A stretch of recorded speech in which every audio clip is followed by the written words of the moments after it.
മഹാലക്ഷ്മി സീരിയലിൻ്റെ പുതിയൊരു റിവ്യൂയിലേക്ക് എല്ലാ കൂട്ടുകാർക്കും സ്വാഗതം.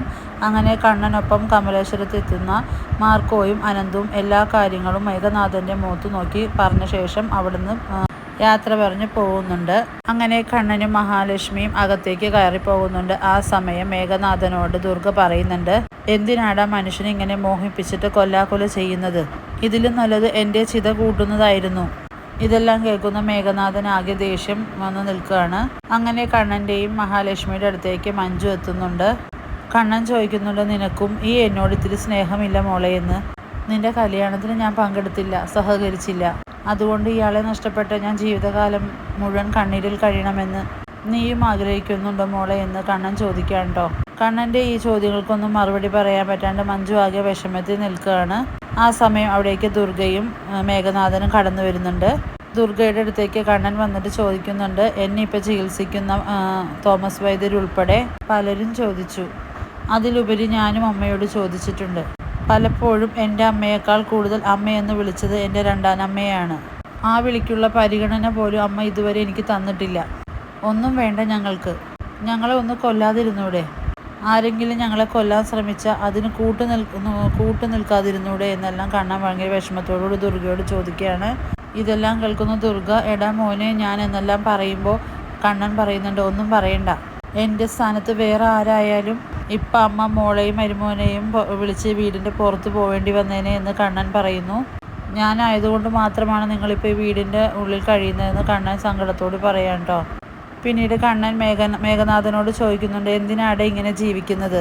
നീ ഞങ്ങളെയൊക്കെ കൊന്നിട്ട് എൻ്റെ സ്വത്ത് നേടിയെടുക്കുകയാണെങ്കിൽ അതെല്ലാം നിനക്കൊപ്പം ഉണ്ടാവും എന്നാണോ നിൻ്റെ വിചാരം? ഇന്ന് രാജകൊട്ടാരത്തിൽ ജീവിക്കുന്ന രാജകുമാർക്ക് പോലും മരണമുണ്ട്. നാളെ അവരുടെ സ്ഥാനമാനങ്ങൾ മറ്റൊരാൾക്ക് കൊടുത്തിട്ട് പോകേണ്ടി വരും. അതുപോലും നിനക്ക് ചിന്തിക്കാൻ പറ്റുന്നില്ലല്ലോ മേഘ എന്ന് കണ്ണൻ ചോദിക്കുകയാണ്. അവിടേക്ക് മഹാലക്ഷ്മി വന്നിട്ട് മഹാലക്ഷ്മി പറയുന്നുണ്ട്, ഞാൻ അച്ഛ എന്ന് വിളിച്ച ആൾ എന്നെ കൊല്ലാൻ നടക്കുന്നു. കണ്ണേട്ടൻ അമ്മയെന്ന് വിളിച്ച ആൾ കണ്ണേട്ടനെയും. കണ്ണേട്ടൻ പറഞ്ഞ പോലെ ഞങ്ങളെയൊക്കെ കൊന്നാൽ നിങ്ങൾക്ക് എല്ലാതും സ്വന്തമാക്കാൻ പറ്റുമോ? അനന്തുവേട്ടനും മാർക്കും ഒക്കെ അതിന് നിങ്ങളെ സമ്മതിക്കുമോ എന്ന് മഹാലക്ഷ്മി ചോദിക്കുകയാണ് കേട്ടോ.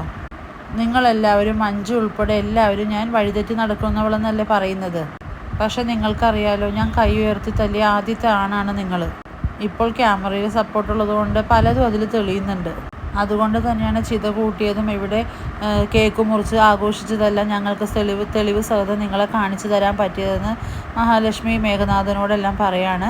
എന്നാൽ അന്നത്തെ ആ സംഭവം നടക്കുമ്പോൾ അത് ഏതെങ്കിലും ക്യാമറയിൽ പതിഞ്ഞിട്ടുണ്ടോ എന്ന് എനിക്കറിയില്ല. അങ്ങനെ അറിയുമായിരുന്നെങ്കിൽ കല്യാണത്തിന് മുൻപ് തന്നെ തൻ്റെ കള്ളത്തരം പൊളിച്ചെടുക്കാൻ പറ്റിയേനെ എന്ന് മഹാലക്ഷ്മി പറയുന്നു. മഞ്ജുവിനോട് അന്ന് പറയാനെല്ലാം പറഞ്ഞിട്ടും മഞ്ജു അതൊന്നും ചെവി കൊണ്ടില്ല. മഞ്ജുവിനെ തന്നെ വേണമെന്ന് പറഞ്ഞ് വാശി പിടിക്കുകയായിരുന്നു. അത് മഞ്ജുവിന് നിങ്ങളോടുള്ള ഇഷ്ടം കൊണ്ടാണ്. അങ്ങനെ നിന്നെ സ്നേഹിക്കുന്ന മഞ്ജുവിനോടെങ്കിലും നീ നീതി പുലർത്തണമെന്ന് പറയാണ് കേട്ടോ മഹാലക്ഷ്മി. ഭാര്യയാക്കുന്നതിന് മുൻപ് തന്നെ മഞ്ജു നിൻ്റെ മുറപ്പെണ്ണായിരുന്നു. ഓർമ്മ വെച്ച നാൾ മുതൽ നിങ്ങളെ മാത്രമാണ് അവൾ സ്നേഹിച്ചിരുന്നത്. അതിൻ്റെ ഒരു നന്ദി നിങ്ങൾ ഇവളോടെങ്കിലും കാണിക്കണമെന്ന് പറയാണ്ടോ. ഇതെല്ലാം കേൾക്കുന്ന മഞ്ജു വളരെയേറെ വിഷമിച്ച് നിൽക്കുകയാണ്. മഞ്ജുവിനോട് കണ്ണൻ പറയുന്നുണ്ട്, മോളെ ഇവനെ സൂക്ഷിച്ചോളണം. ഇവൻ ഒരു വേള നിന്നെ കൊല്ലാൻ പോലും മടി കാണിച്ചെന്ന് വരില്ല. ഇവൻ്റെ സ്ഥാനമാനങ്ങൾക്കായി എന്നെല്ലാം പറഞ്ഞ് കണ്ണൻ അവിടുന്ന് അകത്തേക്ക് പോവാണ്ടോ. എന്നാൽ ഇതെല്ലാം കേട്ട് നിന്നിട്ടും കലിയടങ്ങാത്ത മേഘനാഥൻ മഞ്ജുവിനോട് പറയുന്നുണ്ട്, ഞാനും നീയും അതുപോലെ നിൻ്റെ അമ്മയും അതുപോലെ ഉണ്ണിയും എൻ്റെ അച്ഛനും എല്ലാം ആഗ്രഹിച്ചതുപോലെ തന്നെ ഈ സ്വത്തുക്കളെല്ലാം നമ്മൾക്ക് കിട്ടണം. അതെൻ്റെ വാശിയാണെന്ന് മേഘനാഥൻ പറയാണ്. അതുവരെ നമ്മൾ ഈ യുദ്ധം തുടരുക തന്നെ ചെയ്യുമെന്ന് മേഘനാഥൻ ഉറപ്പിച്ച് പറയാണ്. ഇതെല്ലാം പ്രതാപൻ്റെ അമ്മ പ്രതാപനോട് പറയേണ്ട ആ മാർക്കോലെ തല്ലിക്കൊല്ലാണ്ട് നമുക്ക് കണ്ണൻ്റെയും മഹാലക്ഷ്മിയുടെ കാര്യത്തിൽ ഒരു തീരുമാനം എടുക്കാൻ പറ്റില്ല എന്നും പറയുന്നു. മഞ്ജു വന്ന് കണ്ണനോട് പറയുന്നുണ്ട്, തൻ്റെ അമ്മ ഉൾപ്പെടെ എല്ലാവർക്കും ഏട്ടത്തിയുടെയും ഏട്ടൻ്റെയും ചിത കത്തുന്നത് കാണാൻ ആഗ്രഹിക്കുന്നു എന്ന് തുറന്നു പറയാണ്. ഇതെല്ലാം ഇപ്പോൾ നമുക്കിനി കാത്തിരുന്ന് കാണാം. വീഡിയോസ് എല്ലാം ഇഷ്ടമാണെങ്കിൽ ലൈക്ക് ചെയ്യുക, സബ്സ്ക്രൈബ് ചെയ്യുക.